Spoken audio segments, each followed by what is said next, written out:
ये जो सारे बेरोजगार जमा हो गए हैं, जो सियासी यतीम जमा हो गए हैं, जो सियासत का 12th मैन इनको उकसा रहा है कि मैं कोई इस्तीफा लेके जाऊंगा, ये समझ जाए कि इनका मकसद सिर्फ एक है कि इमरान खान दुनिया इधर उधर हो जाए।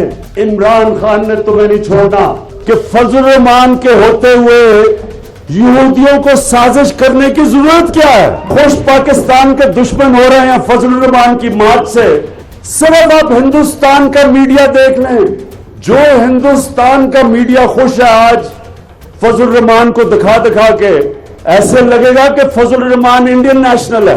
कि ये जो इस्लाम को इस्तेमाल किया जाता है वोट लेने के लिए और पैसे बनाने के लिए, इस्लाम को नुकसान पहुंचाता है। जिन लोगों को, नौजवानों को यही नहीं पता इस्लाम क्या है, वो फजल रहमान को देख के समझेंगे कि ये इस्लाम का ठेकेदार है।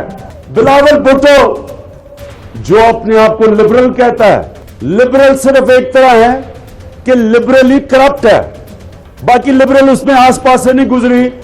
जितनी मर्जी देर आपने बैठना है बेशक बैठे, हम इंशाल्लाह जब आपका खाना खुना खत्म हो जाएगा थोड़ा खाना भी भिजवा देंगे आपके लिए।